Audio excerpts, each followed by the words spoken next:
খোকা আমাদের এখন অ্যাস্ট্রোলজার।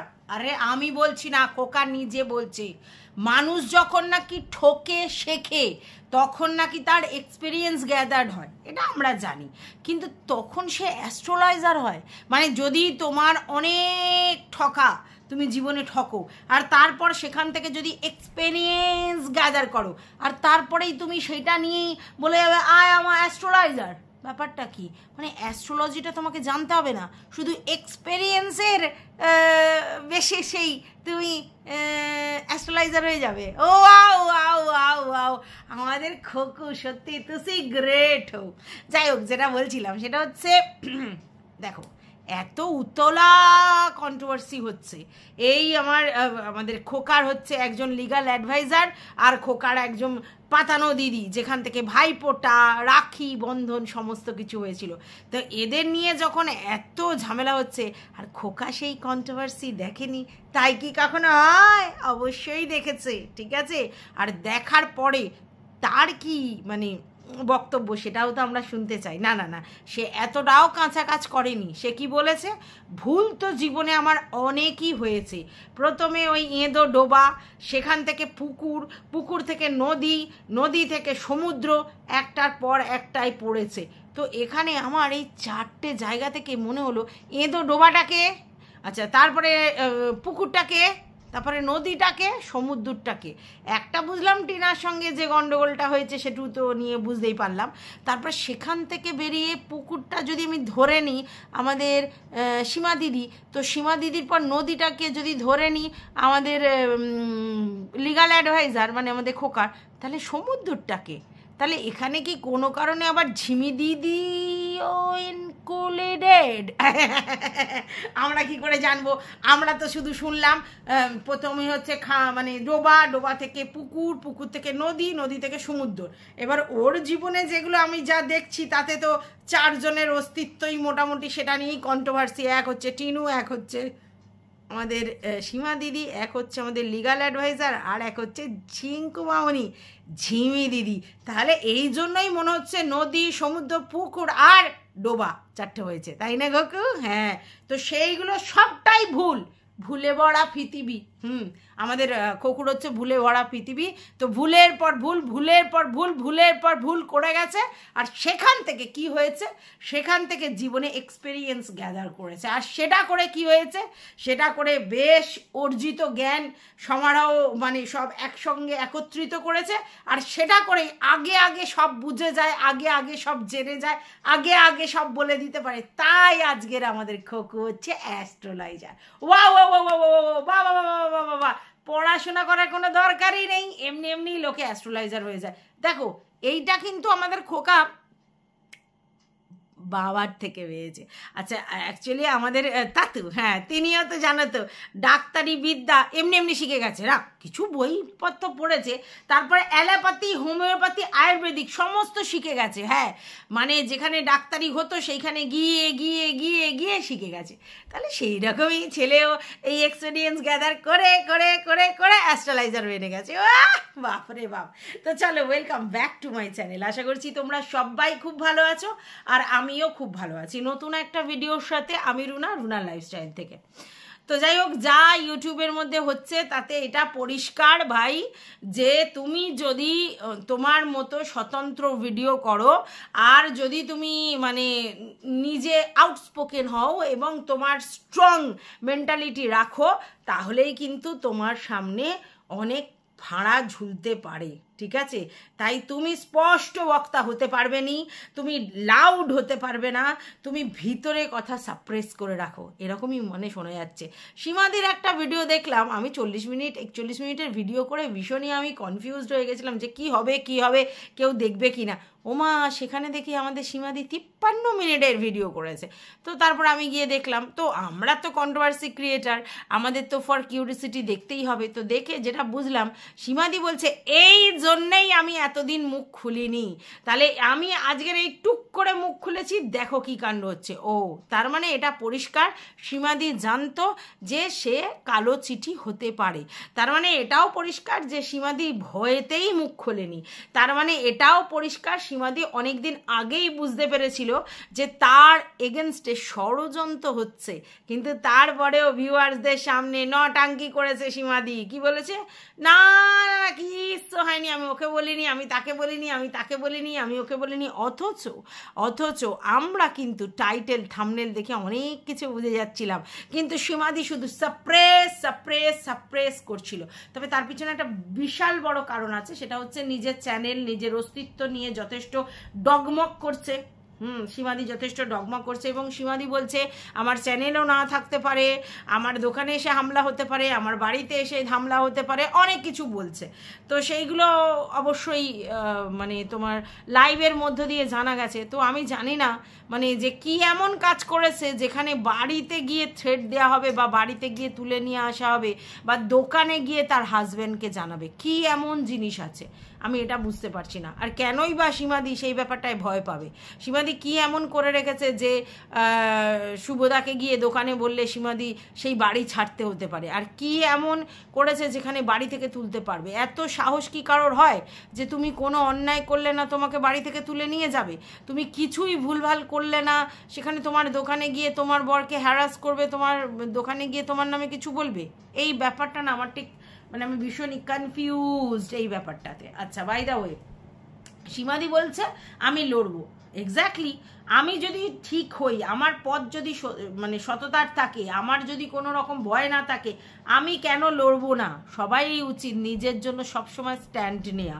যদি তার কোনো অন্যায় না থাকে, সে যদি কোনো কিছু ভুল না করে থাকে, তাহলে কেন স্ট্যান্ড নেবে না? ভয় পেয়ে কুঁকড়ে থাকার দিন তো নেই। ভয় পাবো কেন? কাউকে ভয় পাবো কেন? এখানে আমাদের মুখই আমাদের আসল জায়গা।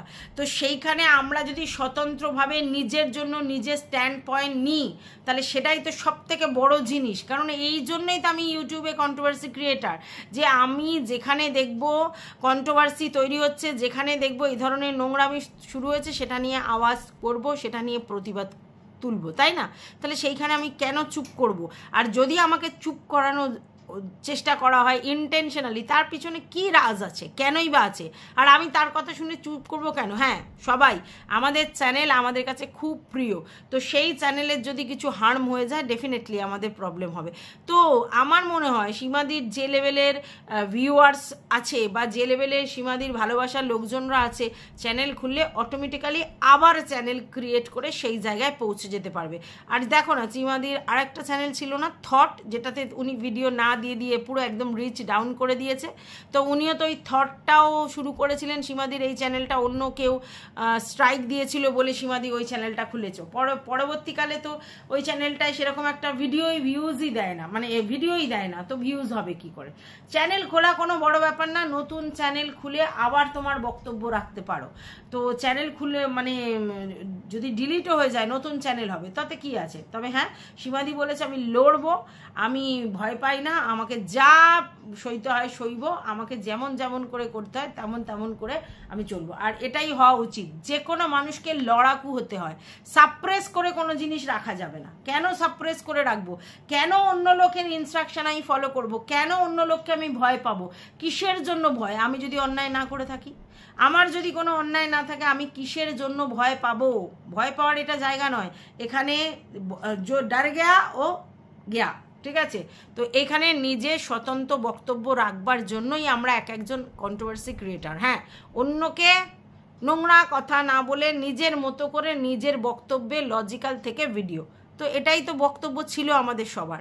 এখানে মানে ওই সব হাঙ্গামা কিছু করতে চাইনি, না তো কোনো মানে বাজে ল্যাঙ্গুয়েজ, আর না তো কোনো গালাগালি খিস্তাখিস্তি বা কারোর বাবা মা ভাই বোন সন্তান কাউকে ধরে টানবো না। আমরা আমাদের টু দ্য পয়েন্ট কথা বলে বেরিয়ে যাব, এই তো ব্যাপার। তো যাই হোক, মোটামুটি ভিউয়ার্সরা আমাদের সীমাদির পাশে আছে, এটা দেখেছি আমি, কারণ সীমাদির ফ্যান বেস অনেক বড়, ঠিক আছে? আর অন্যায়ভাবে যদি সীমাদিকে মুখ বন্ধ করানোর চেষ্টা করা হয় তাহলে আমার মনে হয় ভিউয়ার্সরা যথেষ্ট প্রতিবাদ করবে, এটা আমার মনে হয়। আচ্ছা, এইবার বক্তব্য হচ্ছে যে আমাদের এই যে অ্যাস্ট্রোলজার খোকন সোনা, মানে আমাদের খোকা বাবু, তিনি হঠাৎ কেন এগুলো বলছেন? কারণ আমাদের খোকন সোনা বুঝতে পেরেছে যে উনি যে প্রসেসিংয়ে চলছে, এই কোর্ট কাচারি এটা ওটা সেটা এই যেগুলো করছে, এগুলো কোনো সলিউশন নয়। আর ইউটিউবে এসে পারিবারিক জিনিস পাবলিক করে কেচ্চা বিক্রি করাটাও কোনো সলিউশন নয়। কারণ দিনের শেষে আজকের ওনার ভিউজটা দেখতে পাচ্ছ, কোনো লাভ হচ্ছে না তো। প্রচুর কিন্তু তার ভিডিওতে উনি খাটেন, হ্যাঁ, কারণ উনি সমস্ত কিছুটা ক্যামেরার অ্যাঙ্গেল করে দেখান, কিন্তু দেখো ভিউজটা সেই লেভেলে ডাউন। কারণ ওনার কাছে মানুষজন যে ইন্টারেস্টে গেছিল সেগুলো আজকে দেখতে পাচ্ছে না। তাহলে লাভটা কি আছে? এত কিছুর পরেও যদি ভিউজ ডাউন হয়, সেই ভিউজ যদি আপ টু দ্য মার্ক না হয়, তাহলে আমার কী লাভ আছে? আর এই কোর্ট কাছারি থানা পুলিশ এগুলো হচ্ছে বাগে ছুলে যেমনি 18 ঘা, আর তেমনি এইসব প্রশাসন ছুলে 36 ঘা।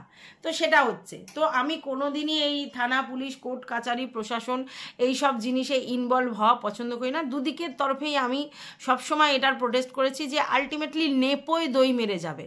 তোমরা যে টাকা পয়সা ইনকাম করছো, এত পরিশ্রম করে তোমাদের চ্যানেল মানে দাঁড় করাচ্ছ, আর তাতে এত ভিউজের জন্য ভিডিও দিচ্ছ, সেখানে যদি সেই টাকা তোমরা এরমভাবে প্রশাসনে বা কোর্টে কেস কাচারিতে খরচা করো, তাহলে দিনের শেষে রেজাল্ট কি? নিটফল তো জিরো। কারণ এই কোর্ট কাচারি একদিনে মেটে না, আর এই সলিউশনও একদিনে হয় না, কিন্তু তোমাকে দিনের পর দিন টাকা পয়সা খরচা করে যেতে হবে। তাহলে লাভটা কি? তো খোকাকে বারবার বলা হয়েছিল। আর খোকা দেখো প্রথম দিন যেটা করেছিল আউটবাস্ট, অবশ্যই সেটা হয়তো মানে ওয়াইফ এরম কাণ্ড করলে হাজব্যান্ডকে বলতেই হতো, কারণ যেহেতু তারা ডেলি ব্লগার। কিন্তু তারপরে দিনের পর দিন যেগুলো বেঁচেছে, বা যেভাবে হোয়াটসঅ্যাপের চ্যাট ম্যাট এটা সেটা বাইরে লিক আউট করেছে এবং লোকজন সেগুলো নিয়ে বেঁচেছে, তো এগুলোর কোনো দরকার ছিল না, কোনো দরকার ছিল না।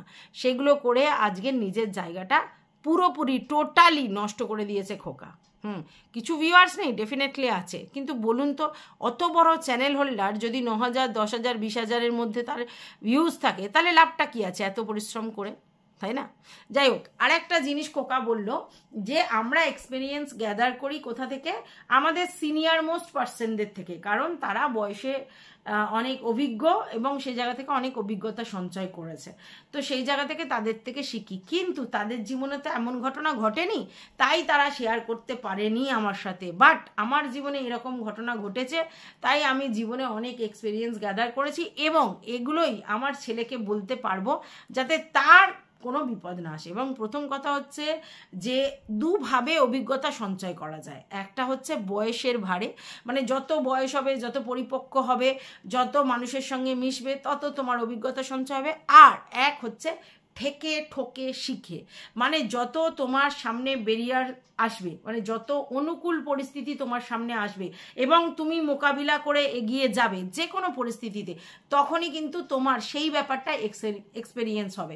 যেমন বলছি, ধরো এই যে হসপিটাল, ঠিক আছে, আমি যেমনি কোনো কিছু জানতাম না হসপিটালের ব্যাপারে, কিন্তু যখন বাবা মাকে নিয়ে দৌড়াদৌড়ি করতে হলো, তখন কিন্তু হসপিটালের ব্যাপারগুলো সব জেনে গেলাম।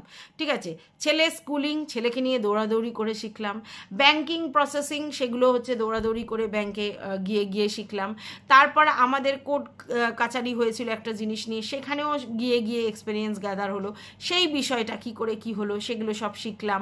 এরকম করে যেটা তুমি মানে নলেজ গেইন করতে চাইবে, সেটা নিয়ে তোমাকে ঘাটাঘাটি করতে হবে। এবং সেটা শুধু থিওরি নয়, সেটা প্র্যাকটিক্যালও, মানে থিওরিতে তোমাকে বুঝতে হবে, আর প্র্যাকটিক্যালি তোমাকে অভিজ্ঞতা সঞ্চয় করতে হবে।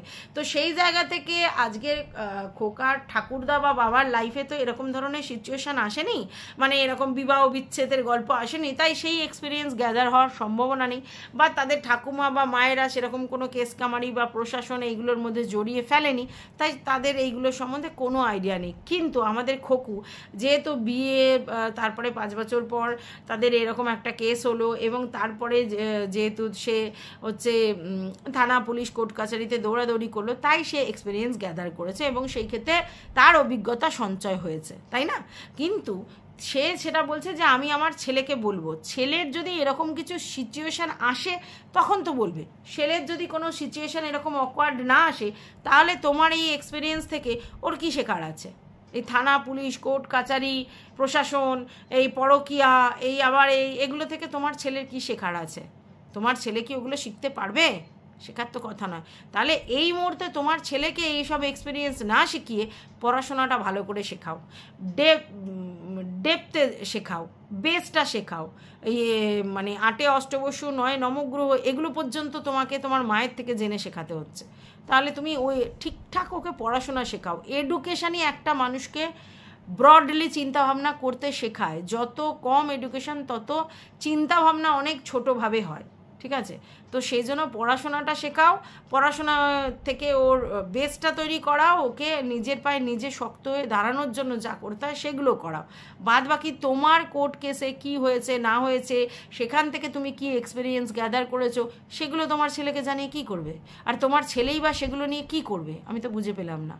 তো এগুলো কি বংশ পরম্পরায় নিয়ে যাবে নাকি, যে ওগুলো ওকে গ্যাদার করাবে? ওই অভিজ্ঞতার সঞ্চয় যেটা তুমি করেছো সেটা আর যাই হোক তোমার ছেলেকে সঞ্চয় করতে দিও না। চাও যেন ও একটা সুন্দর ভবিষ্যতের মধ্যে দিয়ে যায়। তাহলে এই বোকা বোকা কথাগুলো, শুধু এর কথাগুলোই বোকা বোকা। যাই হোক, সে বললো যে কোশ্চেন অ্যান্সার যে ব্যাপারগুলো, তো প্রচুর কোশ্চেন সে পেয়েছে কালকে রাত্রির 11টা পর্যন্ত, এবং সেই কোশ্চেন অ্যান্সার নিয়ে রবিবার দিনই ও সেই কোশ্চেন অ্যান্সারগুলো তৈরি করে রাখবে। অবশ্যই নিজের পিঠ বাঁচিয়ে, ভালো করে বোঝো, অবশ্যই নিজের পিঠ বাঁচিয়ে কোশ্চেন অ্যান্সার তৈরি করে রাখবে, এবং সেই অ্যান্সার কোশ্চেনগুলো সে সোমবার ভিডিওর আকারে প্রেজেন্ট করবে, ঠিক আছে? তো যাই হোক, এখানে কেন অবশ্যই পিঠ বাঁচিয়ে বলেছে, কারণ অনেকে সীমাদির ব্যাপারটা জানতে চেয়েছে, যে সীমাদির সঙ্গে আমাদের খোকুর কি হয়েছে, এই ব্যাপারটা অনেকেই জানতে চেয়েছে। আর ওর দিদির ব্যাপারটা জানতে চেয়েছে, যে এই মা কেন দিয়েছিল, এই ব্যাপারটা জানতে চেয়েছে। তো কেন এরকম শুনতে হয়, তো এই দুটো ব্যাপারে ওর একটু বুঝে সুঝে কথা বলতে হবে, ও ভালো করে জানে। আর তার জন্যই ও বলেছে যে পিঠ বাঁচিয়ে আমি উত্তরগুলো দেব। হ্যাঁ, এটা তো ঠিক, নিজের জায়গাটা সবসময় সেফ সাইড গেমই খেলতে হয়, না হলে কি হয়, ফ্যাসাদে পড়তে হয় খুব রং কথা বললে। আর ও যেহেতু ব্লগার, এখানে তো কন্ট্রোভার্সি ক্রিয়েটার না, কন্ট্রোভার্সি ক্রিয়েটারদের কিন্তু স্পষ্ট বক্তা হতে হয়, এবং সেখানে নিরপেক্ষতার সঙ্গে ডেসপারেটলি ভিডিও করতে হয়। কখনোই ধরি মাছ নাচুই পানি করে চললে হয় না। আর যারা ব্লগার তাদেরকে অনেক বুঝে সুঝে মেপে চলতে হয়, কারণ না হলেই সেটা আবার কন্ট্রোভার্সির আওতায় পড়ে যাবে। তো সেই জন্য ব্লগারদের ক্রাইটেরিয়া আলাদা, আর আমাদের মতো কন্ট্রোভার্সি ক্রিয়েটারদের ক্রাইটেরিয়া পুরোই আলাদা, দুটোই সম্পূর্ণ আলাদা। তো দুটো দুরকমভাবে চলতে হয়। তো যাই হোক, আমাদের খোকা বলেছে তার পিঠ বাঁচিয়ে সে তোমাদের কোশ্চেন অ্যান্সার ভিডিওর উত্তর দেবে, এবং সেই উত্তরগুলো সোমবারে তোমরা ভিডিওর আকারে পেয়ে যাবে। আর আমার মানে সবারই এই কোশ্চেনটা আসছে যে হঠাৎ করে খোকার সঙ্গে আমাদের সীমাদির সমস্যাটা অ্যাকচুয়ালি কোথা থেকে হলো, আর কেনই বা হলো। তো তোমরা তো সবাই জানো যে সমস্যাটা অ্যাকচুয়ালি ঝিমি দিদিকে নিয়ে হয়েছিল। ঝিমি দিদির ব্যাপারটা যখন এলো তখনই হয়েছিল, এবং সেইখানে ঝিমি দিদির ব্যাপারটাতে সীমাদি সাপোর্ট করেনি, এবং বলেছে যে এটা খুব তাহলে নোংরা একটা মানে ভাবনা চিন্তা হবে, কারণ এই ঝিমি দিদি যেরকম শুনছি তাতে কখনোই ভালো মনে হচ্ছে না, এবং সেটা খুব একটা ভালো হবে না, ঠিক আছে? তো যাই হোক, এটা ঝিমি দিদির জন্যই কিন্তু অরিজিনালি অসুবিধাটা হয়েছিল। আর পরবর্তীকালে আমাদের খোকা মুখ খুলেছিল সীমাদির এগেনস্টে, যে তুমি এই কথাগুলো বলতে পারো না, কারণ তুমি অ্যাজ আ কন্ট্রোভার্সি ক্রিয়েটার আমাদের বাড়িতে আসলেও তুমি আমাদের বাড়িতে যেহেতু আসা যাওয়াত করো, তোমাকে আমাদের একেবারে ফ্যামিলি মেম্বারের মতো মনে করেছে। আর সেই জায়গা থেকে তুমি যদি কিছু বলো, সেইটার এফেক্ট আমি পাবো, মানে আমাকে পেতে হবে। তার জন্য তুমি যদি এরকম ধরনের কথা বলো, সবাই তোমার এই কথাগুলো বিশ্বাস করবে, সেই জন্য তুমি বলো না। মানে কিছুটা বায়াসনেস দেখাতে বলেছিল আমাদের খোকু সীমাদিকে, ঠিক আছে? আর এই জায়গাতেই প্রবলেম হয়েছে, যেটা সীমাদি দেখায়নি বায়াসনেস, যেটা তার মনে হয়েছে অন্যায়, সে ডাইরেক্টলি বলেছে সেই সময় দাঁড়িয়ে, আর সেটাতে আমাদের খোকু মানে খুব হার্ট হয়েছিল, এবং সেই জায়গা থেকে সীমাদির সঙ্গে তার একটা মানে মনে মনে ঝামেলা তৈরি হলো। আর তারপরে সীমাদিকে ওই কিমা, পেঁয়াজ কিমা, তারপরে আরও কিছু বলে ইনসাল্ট করেছিল। তো সেইখান থেকেই সমস্যাটা তৈরি হয়। তো আজকের ডেটে মানে অ্যাকচুয়ালি মানে আমাদের খোকুও বুঝতে পারছে যে সে কোন জ্বালায় জর্জরিত হয়েছে। এই যে এত কিছু জিনিস ঝামেলা যে চলছে, এর পিছনের রিজনটা কি? এই থানা, পুলিশ, কোর্ট কাচারি, প্রশাসন। তো যাই হোক, এখন আর হাত কামড়ে লাভ নেই। তবে হ্যাঁ, সীমাদি নিজে স্বীকার করেছে যে আমি অ্যাকচুয়ালি খোকাকে গাড্ডায় ফেলেছি এবং আমি সত্যি ভুল করেছি। আমি একরকম ভেবেছিলাম এবং এটাও বলেছেন যে নিতামের চ্যানেল থেকে এসেছিল, নিতাম কিন্তু একদিন ব্যাপারটা করে তারপরেই বুঝতে পেরেছে এবং সাইড হয়ে গেছে। বাট আমি ফেসবুকে লাইভ ফাইভ দেখে আমি খুব উচ্ছ্বসিত হয়ে গিয়ে আমি ভাবলাম যে আমি নিয়ে আসি এবং আমি নিয়ে এসে যে কী ভুল করেছি আজকের বুঝতে পারছি। তো প্রথম কথা হচ্ছে যে খোকার এই বিষয়টাতে তুমি ইনভলভ না হলেই পারতে, আমার মনে হয় আইনত ব্যাপার, ওর মতো করে সলটে নিত যেরকম হতো। তুমি ঢুকে মধ্য রাস্তায় এরকম যখন প্রবলেম হচ্ছে, এটা উচিত হয়নি এবং অবশ্যই এটাতে সত্যি তুমি ঠিকই বলেছ, এইটা তুমি খোকার জন্য একটা ভুল কাজই করেছো, এইটা ঠিক হয়নি। খোকা যে নিজের মতো করে যা পারে করতো, বাট তুমি সেখানে ইনভলভ হয়ে কাউকে ঢুকিয়ে তারপরে এই জিনিসটা হয়েছে, সত্যি সেটা খারাপ। কারণ আমরা সবাই বুঝি যে কোর্ট কাচারি থানা পুলিশ এগুলো কিন্তু কোনো সলিউশন নয় এবং তার জন্য মানে এইভাবে জিনিসটা আবার তারা আবার ইউটিউবে প্ল্যাটফর্মে এসে সেগুলো আবার বলা লিগাল জিনিসগুলো, এগুলো কখনোই ফেয়ার কাজ নয়। তো এখান থেকে তো তুমি ভুল করেইছো। যাই হোক, খেসারত তোমাকেই দিতে হবে যে ভুল তুমি করেছো তার জন্যে, আর তারপরে দেখা যাক কি হয়। তবে খোকার যে কথাগুলো সেগুলো তোমাদেরকে জানিয়ে দিলাম। তোমাদের যদি এই বক্তব্যের মধ্যে কিছু বলার থাকে অবশ্যই বলিও। খোকা অনেক কিছু বলতে চাইছে, বলতে পারছে না। টাটা।